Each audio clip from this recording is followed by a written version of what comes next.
আসসালামু আলাইকুম আম্মা। ওয়ালাইকুম আসসালাম। কেমন আছো? ভালো আছি। আম্মা, এটা তোমার শিক্ষা, তোমাকে শিক্ষা দিচ্ছি। এটা তুমি করবা না কখনো। অন্য কেউ করতে পারে, অন্যরা আপনারা শুনতে পারেন, আপনি করবেন না সেটা নিষেধ করছেন, আপনি করেন বেশি করে, কিন্তু যদি মনে হয় যে করবেন না তাহলে করবেন না। আম্মা, তুমি যারা গরিব, হ্যাঁ, জন্মগত গরিব, মনে করো তার বাবাও গরিব, তার দাদাও গরিব ছিল এবং তার ছেলেও গরিব, ঠিক আছে কিনা? ওর সাথে কখনো তুমি তর্কে যাবা না। ওর সাথে কখনো কোনো ব্যাপারে তর্কে যাবে না। যেমন তর্কে কাকার সাথে যাবে না, যে গরিব প্রথম, তার কাছে কখনো তুমি তর্কে যাবে না। তারপরে ধরো তুমি ফকির, তার কাছে তুমি তর্কে যাবে না। রিক্সাওয়ালা, তার সাথে তর্কে যাবে না। কোন গাড়ির ড্রাইভার, তার সাথে কোনো তর্কে যাবে না। বাসার দারোয়ান, তার সাথে তুমি তর্কে যাবে না, কখনোই না। কেন যাবে না? তারা কিন্তু অনেক যুক্তিশীল মানুষ। মা, তারা তাদের যে কোয়ালিটি, তাদের যে অনেক যুক্তি, তাদের যে জ্ঞান, তাদের যে বুদ্ধি, এটা কিন্তু সাধারণত মানুষ যারা ধনী, অর্থনৈতিক ভাবে যারা ধনী এবং শিক্ষিত, তাদের মধ্যে নাই। যে ভিক্ষা করে তাকে কিন্তু তুমি কোনো জ্ঞান দিতে পারবা না। কি কারণে ভিক্ষা করেন, আপনি ভিক্ষা না করে ব্যবসা করেন, এই করেন, সে কিন্তু উল্টা তোমাকে এতে দিবে, উল্টা তোমাকে অনেক কিছু শিখায় নিবে। তাকে তুমি কখনো পারলে ভিক্ষা দিবা, নালে বলবা যে যান। রিক্সাওয়ালা, যখন রিক্সাতে উঠবা তখন তার সাথে ভাড়াটা ঠিক করে নিবা, এত লোক দ্বারা এত টাকা ভাড়া দিব। তার সাথে তুমি যুক্তিতে পারবা না। যেমন ফকির, তার সাথে পারবা না। রিক্সাওয়ালা, তার সাথে তুমি পারবা না। বাসা যে দারোয়ান, তার সাথে তুমি পারবা না। কারণ কি? এটা এরকম এরকম, সে কিন্তু বাসা বাড়ির যে মালিক, তার থেকে কিন্তু সে অনেক বেশি জানে, সে অনেক জ্ঞানী। এই কারণে কিন্তু সে দারোয়ান। যেমন গাড়ির ড্রাইভার, গাড়ির ড্রাইভার, তাকে যদি বলবো তুমি এই দিক দিয়ে যাও, তুমি এত লিটার তেল নাও, অথবা তুমি বামে যাও, হ্যাঁ, তুমি এখানে পার্ক করো, এখানে পার্ক করো না, সে কিন্তু এটা শুনবে না। না, মানে কে কি করবে, মানে সে মনে করে যে চলে যাবে, হ্যাঁ, মানে কেন চলে যাবে, সে কিন্তু গিয়া মামলা খাবে, টায়ার নষ্ট হবে, এ করে আসবে।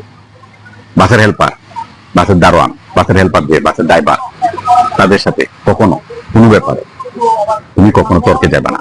যেটা বলবা যে ইয়ে শূন্য বলে শেষ করে দিবা, দুই কথায় শেষ করে দিবা। সর্বোচ্চ কথা হলে তিনটা হবে তাদের সাথে। আরেকটা কথা, সবচেয়ে ইম্পর্টেন্ট যে প্রবলেমটা, দারোয়ান, দারোয়ান বলছে বাসার যে বুয়া, দারোয়ানটা বলছে সরি, বুয়া, বাসার যে বুয়া, এর সাথে কোনো কথা নাই, বাড়তি কোনো কথা নাই।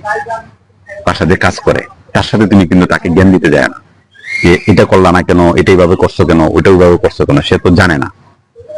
হ্যাঁ, সে কিন্তু এইসব করে নাই, তার কিন্তু অভিজ্ঞতা নেই, এইটা না, সে কিন্তু তার বুদ্ধি মতো করছে। তুমি তাকে শিখাই দেওয়ার পরেও সে কিন্তু তার মতো করে করছে।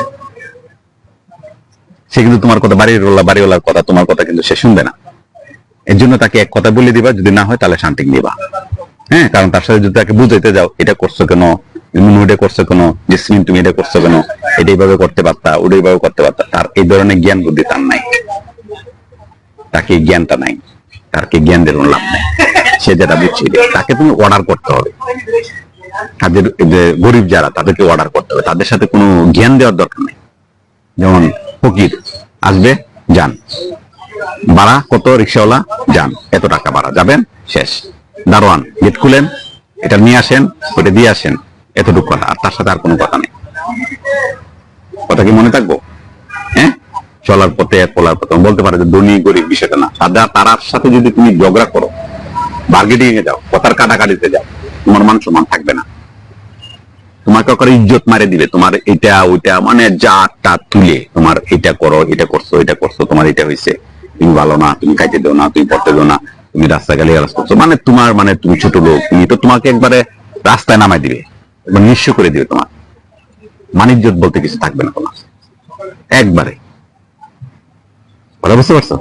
আমি যাদের কথা বলছি, ফকির, রিক্সাওয়ালা, ট্যাক্সিওয়ালা, ড্রাইভার যেগুলো থাকে, ড্রাইভার, দারোয়ান, হ্যাঁ, তারপরে কাজের লোক, এদের সাথে কখনো তুমি কোনো জ্ঞান দিতে যাবে না এবং মার্কেটিং এ যাবে না, ঝগড়া করতে যাবে না।